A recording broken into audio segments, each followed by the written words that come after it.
You are listening to History Man, the platform for historians, authors, and storytellers to reach the world with their stories of the American Revolution.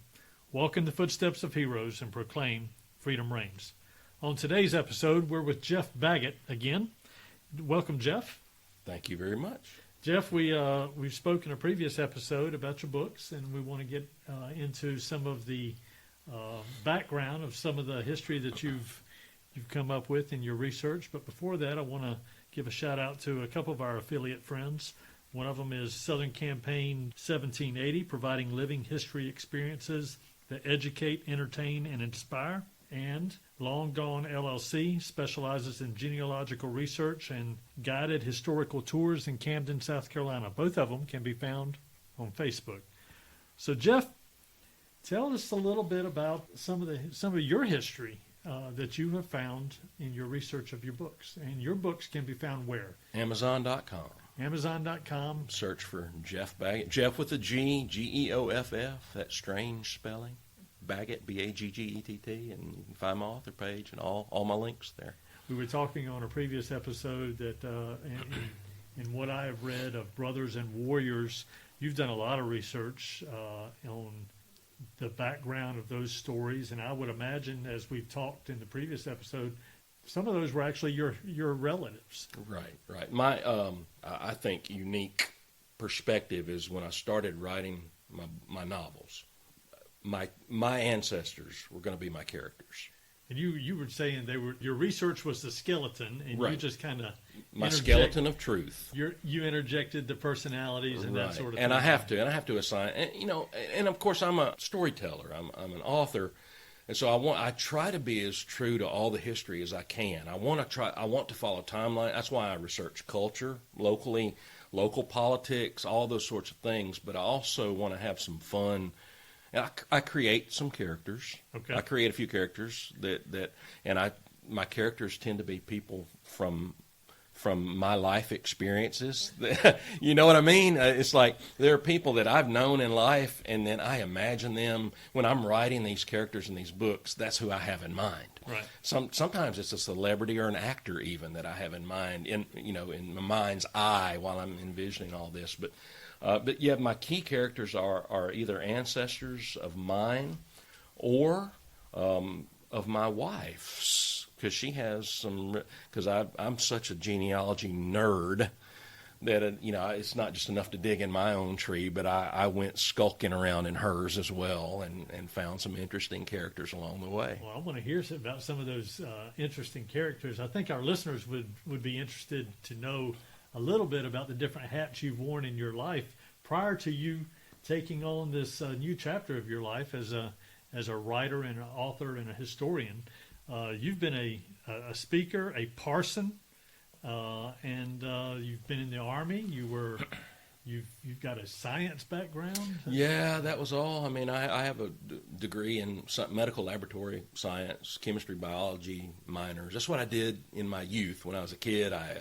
In early married life, I worked in a medical laboratory in Memphis, actually at St. Jude Children's Research Hospital, and then I felt a ministry call while I was there. I went into youth ministry and eventually planted a church about 20 years ago and pastored there for a long time, and then that season of my life kind of came to an end. I felt a calling away from it and started chasing after my passion, which is history. That's what I love to be a part of now, living history and finding the strangest and most interesting facts that I can discover, and then trying to turn some of those things into stories. Well, we're very appreciative that you've entered this chapter of your life.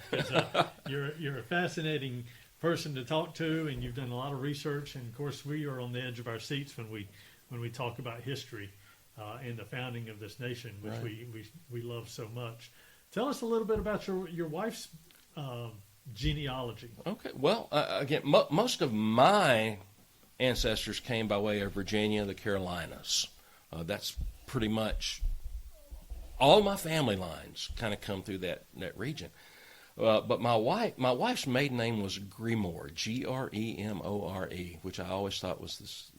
When I first met her, I thought she was telling me Greenmore. That's kind of what I called her when I first met her, until I got straightened out when I saw it written down. And as I got into her family tree, I went back about 4 or 5 generations, and then I hit this person in her tree. His name was Frank, and it was spelled Grimard,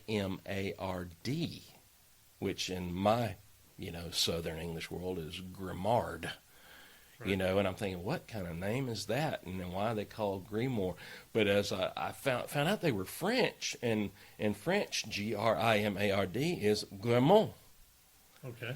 It just was simply Americanized. And she had an aunt who passed away several years ago who did some genealogy on that line. She was convinced that they came, the Grimont family, Frenchmen came through French Canada and migrated down into the Illinois country and around Vincennes, Indiana. And she even wrote a little family book about all that because she found a few people by that surname up there. But after she died, there was a marriage record discovered in New Orleans for Pierre Grimont. And he was married there around 1764 to a young lady named Geneviève Colomb. And it was a contract marriage with her mother. And apparently there were a lot of that was going on. It was right when the Spaniards were taking over. And they were trying to get all these good French girls out of the town and married off and away from New Orleans before the Spanish army moved in. That's as best I can tell. And so, but then the next year they show up at Fort Deschartres, on the Mississippi River in southern Illinois. And so they came upriver on the Mississippi in 1765. Their first child was born at the fort, and the godfather was the commandant of the French militia there. And I'm thinking, what is this about? And then, how are you finding all this? Well, the records are there, mostly church records, actually, because of the French Catholic church records, and her aunt had found a lot of those records. Now, some are, okay. some are, but her aunt had found most of this stuff up in Illinois. But then he shows up in Vincennes, Indiana. He's on a group that swore their allegiance to the United States, to Virginia, when George Rogers Clark came, and was part of the defense of Fort Sackville. And when the hair buyer Henry Hamilton came down and attacked from the north down the Wabash River, and actually his widow, she was already widowed in 1784, and she received a pretty impressive grant of land in Knox County, Indiana, for his service to the Virginia Army during the American Revolution. I thought, this is a French immigrant. That marriage record in New Orleans had named his parents. It named his town in France that he came from. Where was the town in France? Some Germanac. I'm trying to remember. I think they left through the port of La Rochelle to come. And so I had to figure out, how did he get to New Orleans? And so in my book, I write this swashbuckling journey from France through the Caribbean to New Orleans. And then I introduce him to his bride. And, the trip upriver on the Mississippi was paddling in French bateaux, exactly right. Like 24-man boats where they paddled against the current. Way before the steamboats. Through Chickasaw country. Right. And they didn't like people coming through their lands. And so I had to research all of that. And then he winds up somehow in Vincennes, Indiana, and he's an American patriot. And undoubtedly, I don't think he ever spoke a word of English. It was a French settlement, a French place.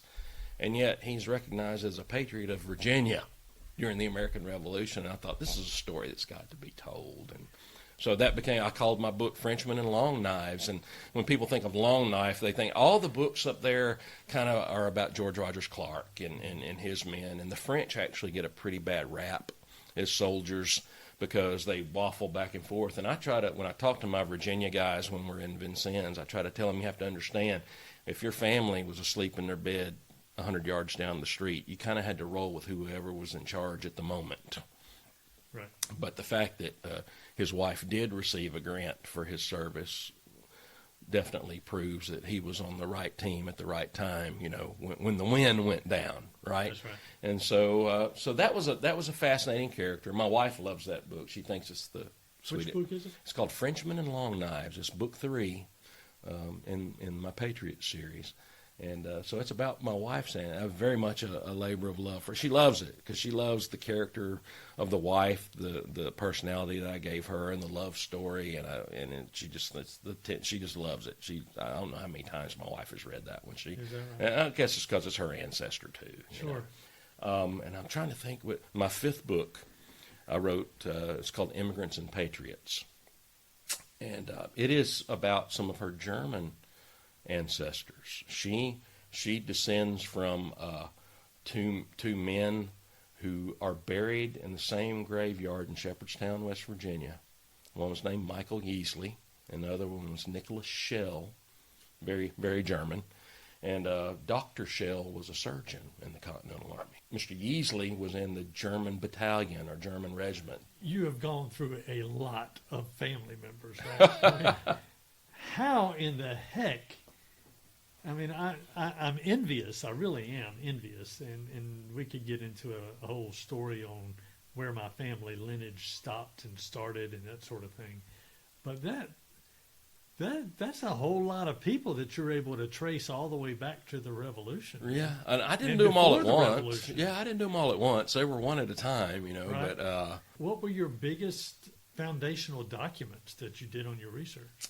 I'm trying to think. I have a lot of the documents for the French side of my research were already discovered by my wife's aunt. She just hadn't, but that marriage record was found in the Diocese of New Orleans later. So I was able to that was one thing that I was able to bring to that family equation. I'm glad that her aunt never knew that, because it would have broken her heart to to think that her folks didn't come from Canada. There are a lot of Michael Yeasley is listed in the German. There's a book about the German battalion, and so pay records, all those things are in the book. Okay. We know about their action. The German regiment or battalion, whichever you want to call it, they were part of the crossing of the Delaware. That infamous Christmas Eve crossing and attacking Now, were these Trenton. Were these Hessians that were captured and then turned to the Patriot side, or were these actually German immigrants that signed up for the Patriot Good side? question. Actually, the German battalion was formed in response to the Hessians. I see. And so it was the first uniquely ethnic regiment formed in the Continental Army. Out of where? What area? Pennsylvania? Mostly from Pennsylvania, some from Maryland. So Maryland and Pennsylvania, right along that border. Okay. All those German communities there, and they answered that call in great numbers and joined a uniquely German regiment of soldiers. Their brightest moment was at Trenton, because they were the group, when they surrounded the Hessians in the orchard outside Trenton, they were able to call out in German for them to lay down their arms. Okay. That was All right. this regiment. That was Michael Yeasley's group. I see. He disappears off those rolls or time. He's listed as a deserter a time or two. There was a lot of that went on as well. And those kind of give me avenues to chase side stories about where they were during those time periods. Nicholas Schell was a little bit harder. I found just a couple of continental references. I found one in one pension where a soldier right after Germantown was treated by Dr. Nicholas Schell. And it's a soldier that went into Valley Forge. So when you went, I'm sorry, that's on someone else's pension. Yeah. It's thousands of pension statements. If you go to southerncampaigns.org and you click on the link for the pension applications for the Patriots that they have there, I mean, you're listed ABC order, and there's hundreds and hundreds and hundreds of people under the A's and the B's. We're talking thousands of records. How did you find that? Well, if you go on fold3.com, Fold3, okay. you can actually do name searches. Okay. And it'll even pull up names that are kind of close. A lot of them are dead ends, Right. But every now and then you find this nugget of, oh, that's the guy I'm looking for. And it's someone else who mentions him. I found a couple of other book references of pay records where he served for short periods with some militia groups. I've actually entertained the notion of, because those two characters in that German story are my, their grandchildren married. And that's how my wife came to be, which I'm very happy about that, obviously. But I don't know if they knew one another during the Revolution, but in my book, in my story, they do. And I have almost tell those two parallel, because there are two characters with their own experiences during the war, Right. uniquely German. Right.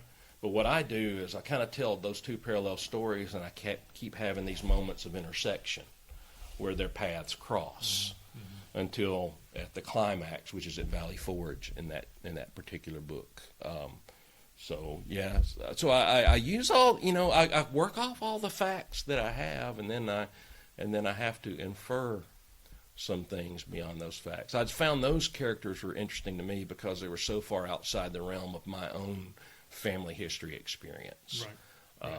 So again, I'm discovering my wife has some deep Kentucky ancestors. She has a Dutch ancestor who was like a pioneer in Kentucky, and so I've got a story in mind about him someday that I'm hoping that I'll make one of these books. I don't know, but again, just another unique character. I can't. I'm kind of reticent about writing about the Southern Theater, even though it's my favorite. Writing about that over and over, I'm trying to expand that character base just a little bit. Yeah. I think what I gravitate to in these stories that you're talking about is we hear about Nathaniel Greene, and we hear about Cornwallis, and we hear about George Washington, and we hear about the big leaders. Mm-hmm. But the beauty of these stories that you're talking about, and the beauty of these pension records, is most of those, and we've even talked about once the pension records came around, that was even years and years after most of them died, Some of them were actually spouses relating stories that they had been told by their husbands. That's right. That's exactly. They weren't even they were very much secondhand in a manner of speaking. Right. I think what gravitates me or what I'm gravitated to is the fact that all of those pension records that we read through are everyday people. Everyday people. And I try to help people understand that because people want to read the big stories and the big names. I'm like, it's those ordinary farmers and those shopkeepers and those merchants. Those are the people who sacrificed and fought and bled and lost and died. Right. The untold, that's what I like to find. I like to write the big name people into my stories. In Brothers and Warriors, Andrew Jackson as a teenager didn't live very far away. That's exactly right. And I'm like, okay, I'm going to write him in. And I assigned Andrew Jackson the personality that I thought Andrew Jackson, a little bit foul-mouthed and a little brazen, and I wrote him my way into the story in Immigrants and Patriots. Because these characters were in Washington's army, I do have an intersection or two where I have one in particular where they encounter George Washington in a spot. So I want to include things like that whenever I can, but it's really trying to tell the stories about the ordinary folk. So your wife's German ancestors who were part of this German... One was in the German regiment or battalion. It was called both, yeah. And the other ancestors from your wife's side, why did they join? Great question. My interpretation from the German side is that there was some offense to the mercenaries from Hesse Castle that were being paid and deployed to America, otherwise, why would those? I mean, and they were ordinary people. They got their land grants from the king, right? Right. Why would they? They were settled into that western Pennsylvania Dutch area, and it was in a lot of ways, as far as I can tell, it was a pretty defined, isolated culture compared to the outside. Very German speaking.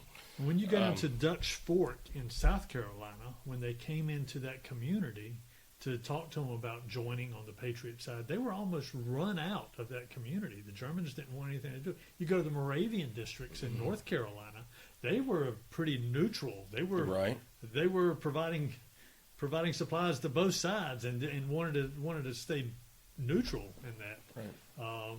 But this group were fighting directly against the and early in the war. Early in the war, yeah, so in '76 when that regiment formed. But all politics are local. Right. I don't know if it's the proximity to what was going on in New England. Right. Of course, later on, it turned into they were very much defending their home turf because after Brandywine, in the occupation of Philadelphia, and Congress, fleeing town, going to York to hold session. I mean, this was on their home turf. I mean, this was their ground. That's right. So it became really personal. It's fascinating to me the background as to why they were doing it. I wonder. Well, I've wondered about my Scott, the Scott ancestors. There were Scottish regiments in the British Army. That's right. And I'm like, Culloden wasn't that long ago, That's exactly but again, that's the difference between Highland Scots and Lowland Scots. That's right. In proximity to England. It's just fascinating, and it could be not just one community to the next; it could be one family to the next. My second novel that I wrote, Partisans and Refugees, is set in Georgia, which was a bloody civil war, and it wasn't fighting against the redcoats. It was literally Tories against Whigs. It was neighbor fighting neighbor. Talk about the Civil War, but this was the original Civil War. Yeah, neighbor hanging neighbor tarring and feathering neighbor, that burning one another's homes down. This is what was going on in 1779, 1780 in Georgia, which was largely just a coastal colony at the time. Right. It didn't go very deep into the back country. And I had an ancestor, that I discovered totally by accident that was in the middle of all that. And I'm like, I got to write it. I got to write this story. And so then I had to go and research all of that. I didn't have a clue about Georgia. How much research do you put in each book? It depends. It's multi-layered. Of course, the ancestor themselves, I do the genealogy, the documentary research, and then when I connect them to particular events in the war and locales, then I have to research that location. I have to research battles. I want to try to get them right because somebody along the line, if I don't get something right, somebody's going to call me out on it. Historians are very particular. Very particular. We are a particular crowd. Right. They will give you some leeway as a novelist, because they know, you're writing a novel, but they like it when you do get it right. I've had people take exception with. I had one lady who wrote me just a review on Brothers and Warriors. She just scolded me over mentioning that these boys were eating tomatoes.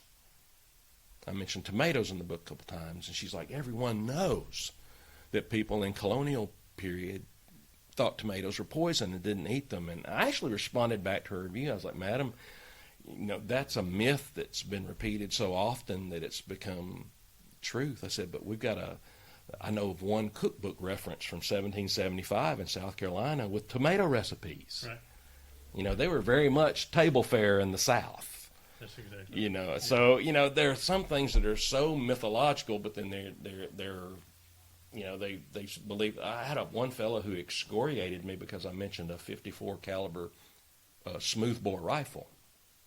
And he proceeded to dress me down on, well, if you knew anything about rifles are rifle. There's no such thing as a 54 smoothbore rifle. And I wrote him back, well, sir, I've got one hanging on my wall. They were rifles in form. They just didn't rifle the barrel because a smoothbore made a more versatile gun. You could shoot a ball through it, but you could also you could bird hunt with it. It was easier to load. And a lot of your frontier rifles were smooth bore, not rifled. And so, it's just the fun of history. Yeah, the historians, though, they are quick to call you on whatever viewpoint of history that they have. Sure. And take that as, it's tough. It's tough to maneuver through a lot of that. But it's fun. It's all, fun. Yeah. Your passion comes out through your books. Tell our listeners how they can get a hold of your books. Amazon.com. Look for Geoff Baggett, Geoff with a G. I didn't mention, but I write companion books. Each novel that I write, I write a companion story for younger readers. Okay. In the 10 to 14 range, and they what I do is take a child character from the story and I do something totally different, and this totally works of my imagination. So it's for kids, Right. and not for small children. I don't know how to write for small kids, but more of the Hardy Boys, Nancy Drew kind of age. I got you. And they're adventure books. They're very age appropriate. They're very language appropriate and thematically, and so. But each one of these has a companion book for a younger reader that goes with it. And I have a lot of families who like that because the grown-ups can read the grown-up book and the kids can read the younger, and they can actually talk about. They do overlap in many ways. What would you want readers to take away from reading your book? And I say books. Books, yeah. I want them to have fun. I want them to be entertained. I'm an entertainer at heart when it comes to these books, so I want people to have joy in reading, but also know that these were real people. I do a chapter or a half chapter at the end of each one where I tell about the real people. I call it my confessional chapter. I confess who I made up and why, Right. And who was real and who wasn't. This chapter mainly for you. Yeah. It's where it's cathartic, where I can come clean. Because my daughter got really upset with me over a character that didn't make it through one of these books, and she was heartbroken. Did that really happen, Daddy? And I'm like, no, honey, I made that character up. And she was angry at me for about a week or so. I mean, I didn't know if she was going to talk to me anymore. So I do have a confessional time, and I do give a few other little clues about things that happen with the real people, and. But yeah, be entertained, but also know these are real. I want them to connect. I want to encourage people to find their own stories. Right. Because we all have these stories. And there are people that share my story. I got a telephone call one day out of Brothers and Warriors. I got a phone call from a guy who just said, I was reading your book, and I saw this about this John Hamilton, and he thought, I got an ancestor named John Hamilton. And he went back in his ancestry tree, and he's like, holy smokes, that's my John Hamilton. And he called me on the phone, and he was passing through this area it's probably a year and a half ago, and we met at the McDonald's out at the interstate, and I walked in, I was like, hey, cuz, and he's like, hi, cuz, and we never met before, but we had a common ancestor, and he was absolutely thrilled that I wrote a novel, about these people, and I've had that happen 2 different times where I've met people that descended from the same That's patriot. very affirming, isn't it? Yeah, so it's cool fun, but just to meet people that way. So it's a neat community of folk that get into genealogy and living history. And, I'm impressed with your creation. I'm impressed with your research and your passion for telling these stories. And I thank you for sitting down with us. It is my pleasure indeed. Thank you.